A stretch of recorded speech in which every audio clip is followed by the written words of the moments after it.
दोस्तों, सोमवार का दिन होता है। एक युवक जिसकी उम्र 24 वर्ष होता है, वो एक छात्रा के साथ जिसकी उम्र 14 वर्ष होता है, वो दोनों मिलकर एक होटल लेते हैं और उस होटल में एक कमरा बुक करते हैं। और उस कमरे में बुक करने के बाद वो लोग सुबह को उस कमरे में पहुंचते हैं और कमरे में काफी समय तक बिताने के बाद जब तक वो शाम तक वापस कमरे से बाहर नहीं आते हैं, तो उस होटल का जो मैनेजर होता है, वो उन दोनों को जाते हैं और दरवाज़ा खटखटाते हैं।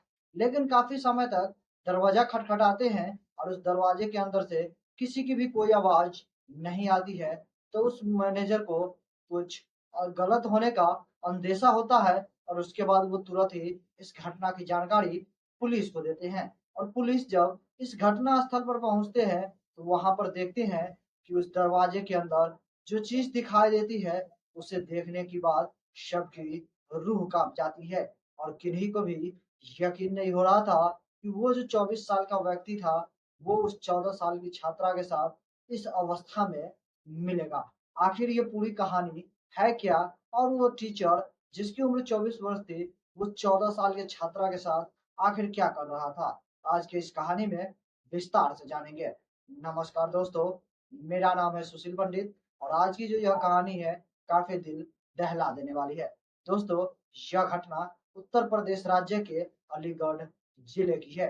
उसी के अंतर्गत रोरावर थाना क्षेत्र होता है। उसी थाना क्षेत्र की यह घटना है, जहां पर एक व्यक्ति होता है जिसका नाम चंद्रभान होता है और उसका उम्र 24 वर्ष होता है। वो एक दिन जो है अपनी 14 साल की छात्रा के साथ वो पढ़ाई-लिखाई किया करता था। यानी कि वो जो युवक 24 साल का होता है, जिसका नाम चंद्रभान होता है, वो एक प्राइवेट स्कूल का टीचर होता है और वो ट्यूशन पढ़ाने का भी काम करता था। उसी दौरान उसे एक 14 साल की छात्रा जो लड़की होती है, वो उसके यहाँ ट्यूशन पढ़ने आता है और दोनों के बीच ट्यूशन पढ़ने के दौरान दोनों की नज़दीकियाँ बहुत ही ज़्यादा बढ़ जाती है और दोनों एक-दूसरे के करीब आ जाते हैं और उसके बाद दोनों को एक-दूसरे से प्रेम हो जाते हैं और दोनों प्रेम एक-दूसरे से होने की वजह से अक्सर वो लोग एक-दूसरे के साथ मिला करते हैं और एक दिन अचानक से इसकी जानकारी लड़की के माता-पिता और उस ट्यूशन टीचर के माता-पिता को भी इसके बारे में जानकारी लग जाती है। तब वो जो 14 साल की लड़की थी, उसके माता-पिता उसकी ट्यूशन की पढ़ाई बंद करवा देते हैं। लेकिन फिर भी वो जो लड़की थी, वो प्राइवेट स्कूल में पढ़ा करती थी, जहाँ पर उस 24 साल के चंद्रभान टीचर से मिला करती थी। और एक दिन वो दोनों बहुत ही ज़्यादा गुस्सा हो जाता है और सोमवार का दिन होता है।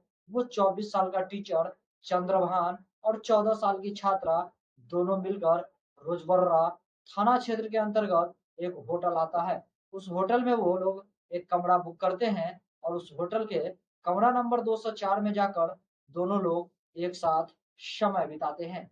लेकिन वो कमरे के अंदर जाने के बाद काफ़ी देर बीत जाते हैं और अंदर से वो लोग जब बाहर नहीं आते हैं, तब इस घटना की जानकारी उस होटल के मैनेजर पुलिस टीम को देते हैं। क्योंकि उसे किसी बातों का शक हो जाता है, किसी गलत चीज़ का अंदेशा हो जाता है और उसके बाद जैसे इस घटना की जानकारी पुलिस को होती है, पुलिस उस घटना स्थल पर पहुँचते हैं और दरवाज़ा को तोड़कर जैसे ही अंदर घुसते हैं, वहाँ पर देखते हैं कि बेड पर एक युवक और एक युवती की डेड बॉडी पड़ी हुई है। उसे देखकर उनके पैरों तले से ज़मीन खिसक जाती है।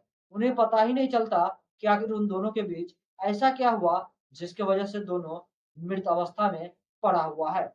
काफ़ी नज़दीक में जाकर देखते हैं, तो पता चलता है कि वो दोनों की जान जा चुकी है।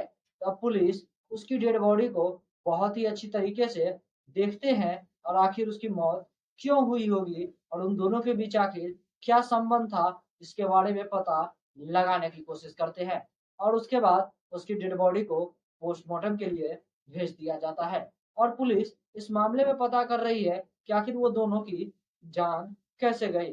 तभी उसको बेड के पास से एक पॉइज़न का शीशी मिलता है, जिससे ये पता चलता है शायद यही वो वजह है जिसकी वजह से उस 24 साल का टीचर चंद्रभान और 14 साल की छात्रा उन दोनों की अपनी जान देकर हाथ धोना पड़ गया, क्योंकि वो दोनों एक दूसरे से बहुत ज्यादा प्रेम करते थे और एक दूसरे के साथ शादी करना चाहते थे।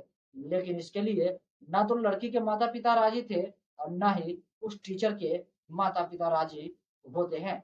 इसीलिए वो दोनों एक होटल में किराए पे कमरे बुक करते हैं और उस कमरे में एक साथ समय बिताने के बाद दोनों लोग खुद की ही अपनी जान दे देते हैं। बाकी इस मामले में और भी कुछ नई कहा अपडेट होगी तो पुलिस इस मामले की जांच अभी कर रही है। फिलहाल इस कहानी को लेकर और इस घटना को लेकर आप लोग क्या सोचते हैं और आप लोगों का क्या विचार है, हमारे कमेंट सेक्शन में कमेंट करके जरूर बताइएगा। बाकी इस वीडियो से मैं विदा लूंगा और फिर मैं मिलूंगा आपसे अगला एक नई एपिसोड में एक नई कहानी के साथ। तब तक के लिए जय हिंद, जय भारत, सतर्क रहिए, सावधान रहिए।